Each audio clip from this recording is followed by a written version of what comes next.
Israel continues its aerial campaign against Syria, targeting weaponry that Jerusalem fears could fall into the hands of the rebels, who have claimed control in Damascus after the ouster of President Bashar Al-Assad.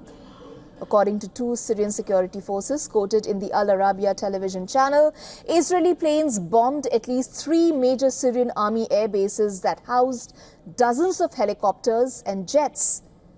The strikes hit the Kamishli air base in northeast Syria, the Shinshar base in the countryside of Homs, and the Aqraba airport southwest of Damascus.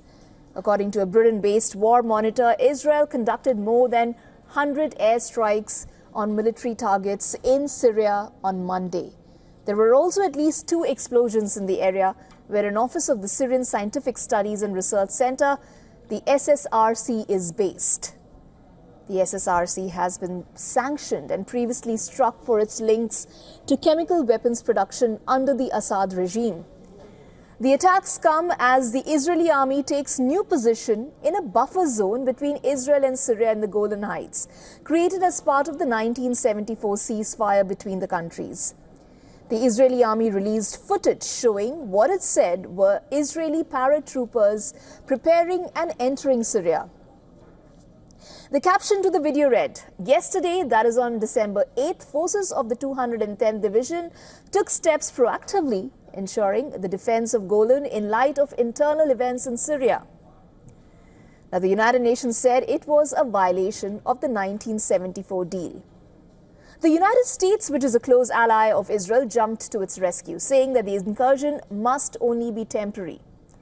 Asked if the US was calling on Israel to pull out, State Department spokesperson Matthew Miller said the agreement reached after the 1973 Yom Kippur War includes Israel's withdrawing to its previous position. He, however, declined to set a timetable, pointing to the fast-changing situation on the ground in Syria. But on the contrary, Israeli Prime Minister Benjamin Netanyahu has said that the Golan Heights, occupied by Israel for almost 60 years, would remain Israeli for eternity.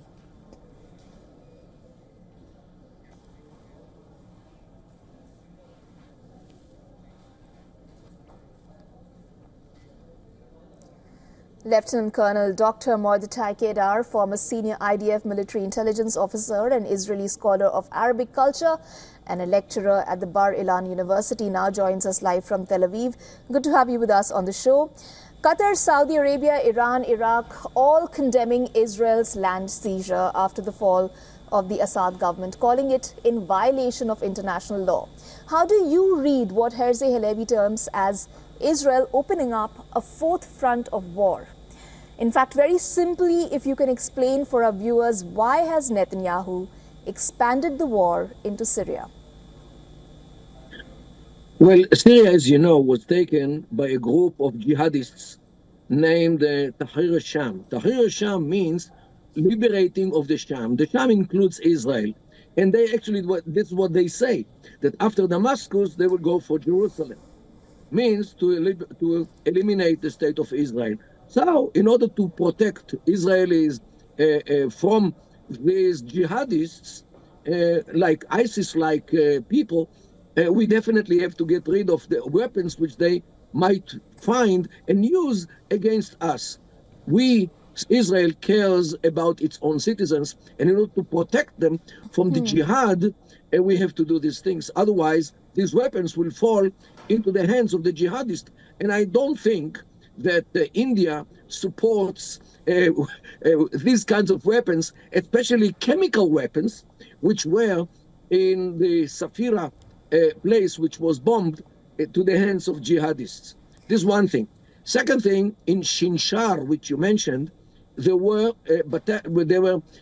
missiles of SA-5, SAM-5 missiles, anti-aircraft.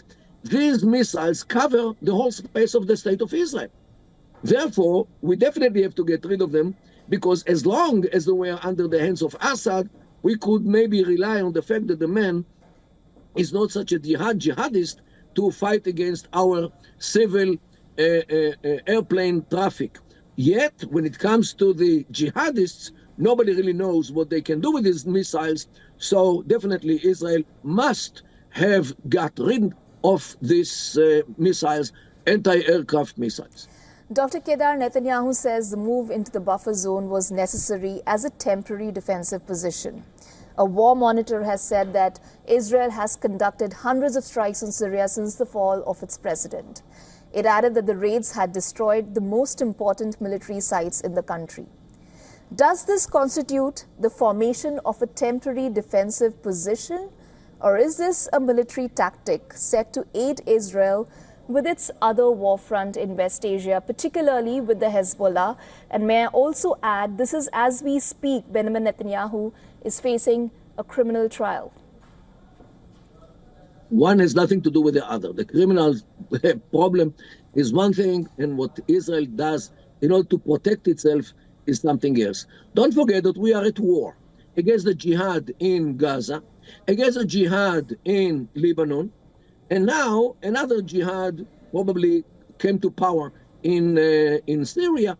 So as we got rid of the power of Hamas in Gaza, as we got rid of the power of Hezbollah in Lebanon, now we have to get rid of the power of the jihad in Syria. Where is exactly the problem?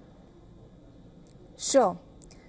Dr. Kedar, Netanyahu has also thanked US President-elect Donald Trump for recognizing Israel's claimed sovereignty over the territory during his first term. How will Donald Trump's second term, in your opinion, impact these news developments in West Asia?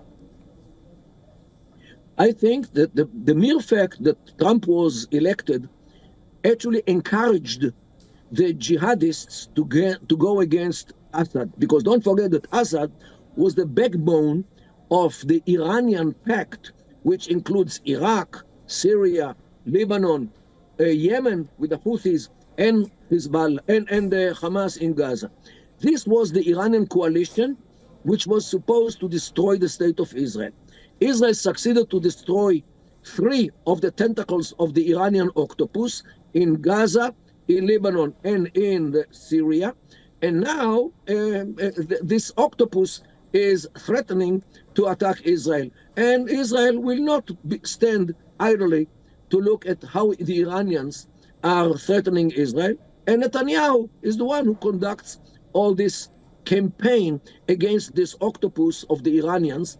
And let me tell you very, very seriously, I think that if Khamenei, the Iranian leader, is afraid to sleep wherever he sleeps, he has a good reason. Dr. Mordechai Kedar, thank you so much for your time and joining us on the broadcast Thank you today. so much. For all the latest news, download the WION app and subscribe to our YouTube channel.